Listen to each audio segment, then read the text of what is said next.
boa noite e bem-vindo. Este é o programa que lhe traz a reportagem da semana aqui na Rede Girassol. Os acontecimentos do início desta semana não deixam margens para outros assuntos. Vamos lançar o olhar às consequências do anúncio de uma greve de 3 dias pelas associações e cooperativas de táxis. Os táxis pararam e, no seu lugar, nas ruas, emergiu a violência que resultou até em perdas humanas, atos de vandalismo e pilhagem. As imagens falam por si. Nas primeiras horas do dia 28 de julho, ainda se viam circular alguns táxis. Não foi por muito tempo.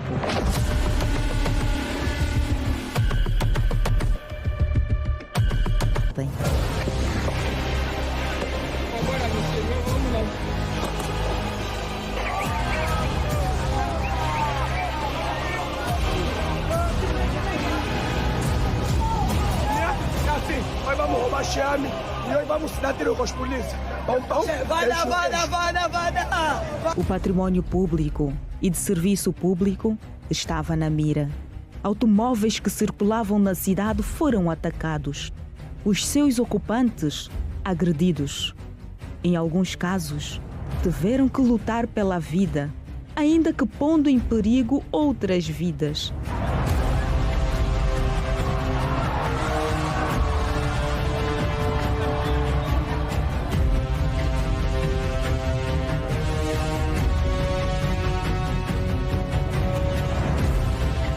As notícias surgiam em Catadupa, mergulhando a sociedade em pânico. Agora é na Samba, no Golfo, no Nova Vida, justamente nas principais vias de acesso ao centro de Luanda. E muita gente ficou retida e não pôde voltar a casa naquele dia. Famílias ficaram separadas. Um outro alvo, instalações comerciais, sobretudo lojas de proximidade, as de contacto imediato com as comunidades de onde saíam os atacantes. De seguida, o inevitável contágio. Huambo, Huila, Malange, Lunda Sul e Coluibengo, onde um agente da polícia foi assassinado a tiro. Fora de Luanda, os tumultos foram de pouca monta, com a polícia a intervir e a estancar. Mas nem isso evitou pequenas pilhagens, danos, feridos. Atos de violência geram sempre vítimas. Os hospitais receberam-nas dezenas e centenas. A polícia tinha começado a reagir. Houve caos. Os médicos receberam pacientes com ferimentos de balas, mas também muitos com golpes por arma branca. Era desordem. Quem era quem? Quem feriu quem? No meio, um aperto no coração de toda a nação. Mamã! Mamã! Nada poderia ser mais comovente. Nada poderia ser mais doloroso. Era sinal de que tudo tinha de parar. Caope!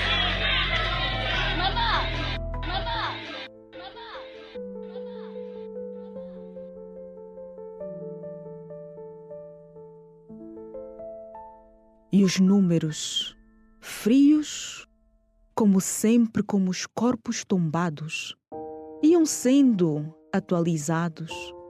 Quase 3 dezenas de mortos, centenas de feridos e mais de 1000 detidos. Boa parte deles julgados sumariamente em seguida. O juiz da presente secção criminal decide em julgar parcialmente provada e procedente a douta promoção do Ministério Público e, em nome do povo, condena os arguidos Adriano Vunda Domingos, Marcos Andrade Zage, Isaías José Chilumbo Bongue, Manuel Julião Ngombo, pelo crime que resultou provado, na pena de 1 ano e 8 meses de prisão.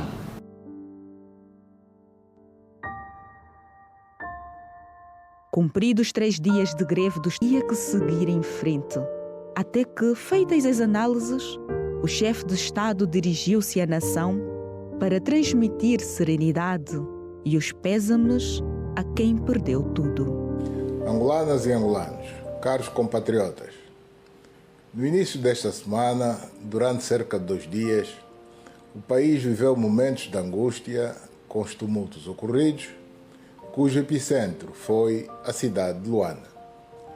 A greve e as manifestações são direitos dos cidadãos, consagrados na Constituição e na lei, quando elas se realizam com o fim único de reclamar direitos ou protestar contra eventuais incumprimentos ou violações desses direitos por parte dos poderes públicos ou entidades patronais.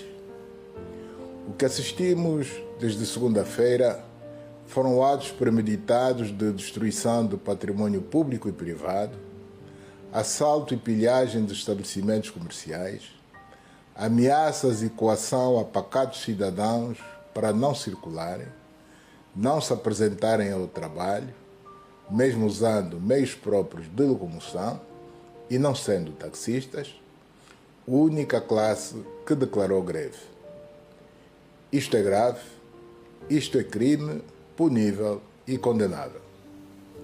Evidentemente que as forças da ordem atuaram no quadro das suas obrigações e por isso a ordem foi prontamente restabelecida, a vida voltou ao normal, mas as consequências dos atos protagonizados por cidadãos irresponsáveis, manipulados por organizações antipatriotas nacionais e estrangeiras, através das redes sociais, trouxe o luto, a destruição de bens públicos e privados, a redução da oferta de bens essenciais e de serviços às populações e o desemprego dos angolanos que trabalhavam nesses estabelecimentos comerciais.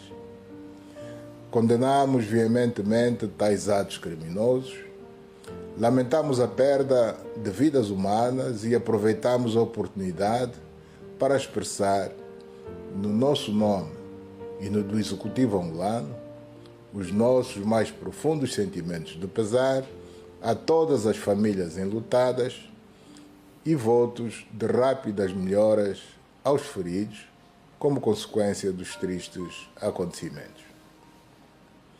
Dirigimos os nossos agradecimentos às forças da ordem, aos órgãos da justiça, aos profissionais da saúde, que prontamente atenderam os feridos nas nossas unidades hospitalares com o fito de salvar vidas, aos partidos políticos, igrejas, organizações da sociedade civil e todos quantos, de forma clara e sem ambiguidade, se pronunciaram publicamente condenando a barbárie que assistimos nesses dias.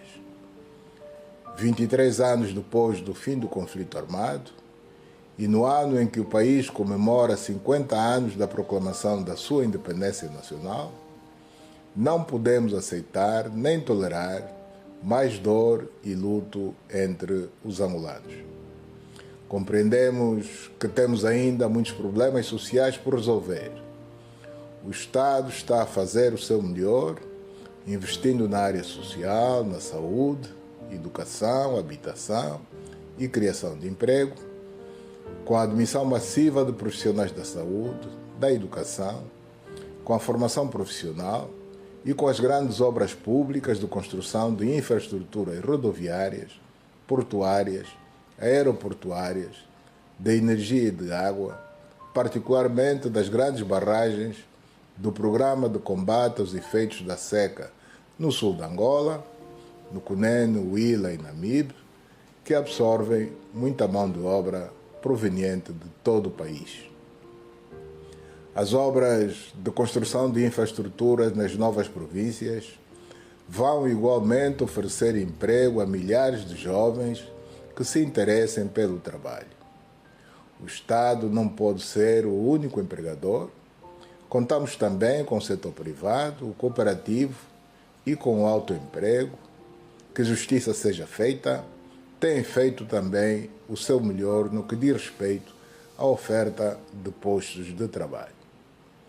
Os atos de vandalismo contra empresas e estabelecimentos comerciais de privados só vêm desencorajar o investimento privado e, com isso, reduzir a oferta de bens e serviços e de emprego para a nossa população. Por isso, esses atos ocorridos só podem ser entendidos como atos de sabotagem à economia, com vista a agravar ainda mais a situação social que vivemos. O Executivo angolano decidiu aprovar, já na segunda-feira próxima, medidas de apoio às empresas atingidas pela onda de vandalismo, com vista à mais rápida reposição de estoques e manutenção dos postos de trabalho ameaçados. Este episódio só vem confirmar que a educação dos nossos filhos, dos jovens que serão as mulheres e homens do amanhã, não está nas plataformas e redes sociais, que não têm rosto nem identidade, mas na família, na escola e na comunidade comprometida com o presente e o futuro de Angola. Por isso, devemos concluir que o Estado, a família, as igrejas e as organizações da sociedade civil têm ainda muito trabalho por fazer nos domínios da educação cívica, moral e acadêmica dos nossos adolescentes e jovens. Quem quer que seja que tenha orquestrado e conduzido esta ação criminosa saiu derrotado e ajudou-nos a todos, ao Executivo e à sociedade, a tomar medidas preventivas e melhores formas de reagir em caso de reincidência, com vista a minimizar os danos sobre as pessoas e o património.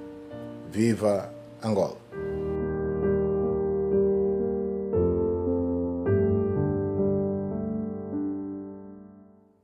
Imagens fortes de dias tristes e também palavras de esperança, numa semana que não se apagará tão cedo da memória dos angolanos.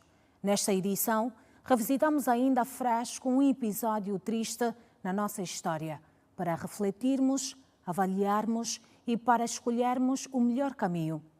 Foi bom tê-lo conosco neste momento. Estaremos de volta na próxima semana. Boa noite.